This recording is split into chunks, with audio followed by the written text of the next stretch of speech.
Yo, what is good, my anime faithful? What is good, yo? Guys, 7, the deadliest signal, is getting pretty ridiculous in the case of where this story is actually going. I was not expecting to see not only Meliodas and Bond having this like moment of just talking of, you don't know what it's like to know that the girl you love is not only gonna die, but she's gonna die 2 times in your arms. And with Elizabeth finding out all the information she wished Meliodas told her, pretty much, instead of lying to her. And I mean, in one way, she was happy because she's hearing about this woman that clearly has, a thing for Meliodas, and he could have a thing for her.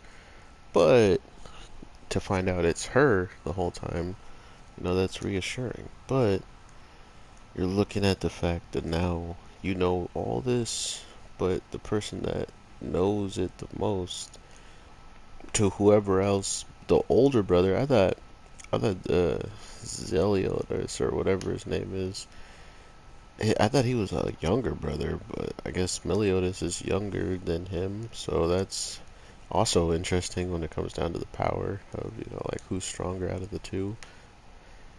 The And then not only that, they're supposedly have another brother, right? Like the guy who did the full counter on him, like the physical full counter. So I am not sure what's going on with the demons, but it should be in the realm of getting a little backstory of them now instead of just kind of being left in the dark, right? Because we now know a little bit about what's going on with the demons and why the commandments fight for certain people like Milio or not Meliodas.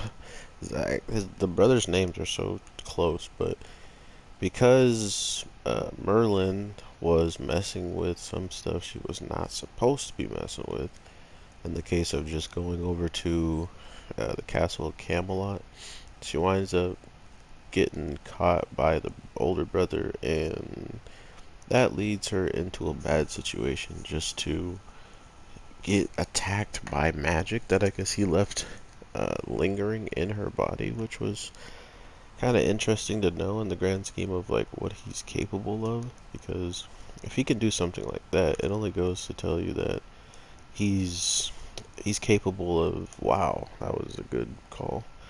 He's capable of doing things that we probably didn't expect from him, right? Like we know how many people have kind of fought against the commandments and what it seemed like in the case of who's close to being on their level or even, you know, kind of hurt them in any regard, right? Um, it didn't look like anyone's doing that really, right? Like they're not touching too many of the commands, like Bond's not touching them.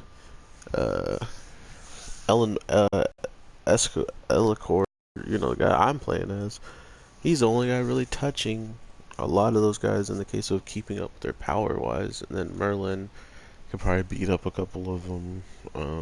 Meliodas. I don't know about Gother. King has leveled up. Diane has leveled up. So we'll see how all this goes. But to see our witch, having some type of magic put on her and somehow she's not telling, the crew about it, almost as if she doesn't even know it's there until it gets activated and he's talking to Elizabeth and breaking it off of her. It's like he didn't know, or she didn't know she had it on her, and until she finds out, she's like, "Oh well, thank you for doing that. I could have been in a bad position, pretty much." So I'm really curious as to what he was trying to do, like, or what he could have learned while that spell was on her. Does that mean he could have seen stuff that, she was seeing? Do they just when she was talking about making a plan and going out, and that Arthur is important to her? Does all that kind of lead into this whole notion of him knowing that because of the spell that he placed on her? Could he see any of that conversation? because he'll have a good idea when they're going to approach, as of why, or not as of when they're going to approach, but why they would approach in the first place. So overall, Seven Deadly Sins looked relatively rough this week. I'm not gonna lie to you guys.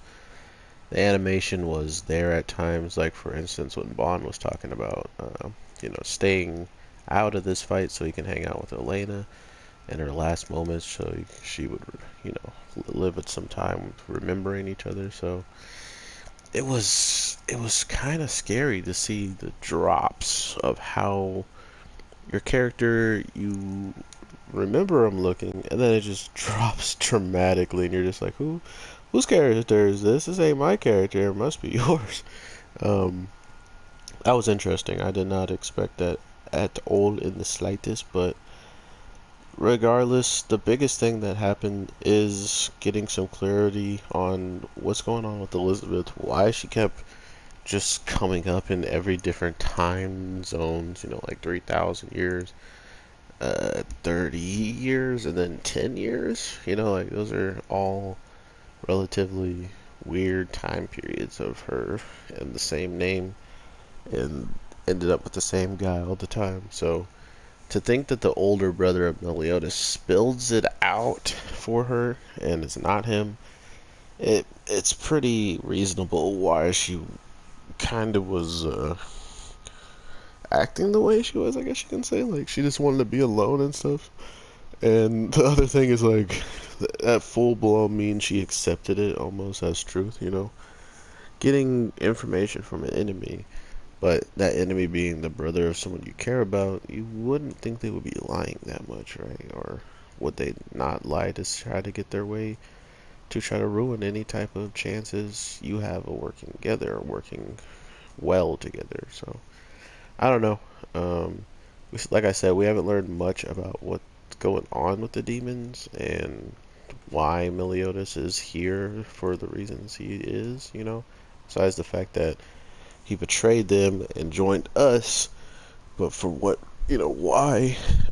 How did it happen? Like, who did he have to take out to get to that point? There's no way he just walked out carefree. Um, And not only that, he then sealed it off so no one else can get out, but he was on the other side. So I don't know. I'm really happy with Seven Deadly Sins story, but man, these graphics were rough. My favorite character heard the conversation about Arthur, so he's kind of probably in a tough position now, thinking of like what the heck can he do, knowing that the one girl you really want to be with might have someone else in mind, So all these things are boiling up at the worst time possible when they still need to be making moves and fighting people who can become bigger threats in the future. So let me know what you guys are feeling on all this stuff. I know exactly what this reminded me of. It reminded me of Black Clover this week. Like, the animation was very Black Clover-y when it comes down to not serious moments, and they're just kind of giving us whatever they want to give us. That's what it felt like with this week's episode. It was just, here you go.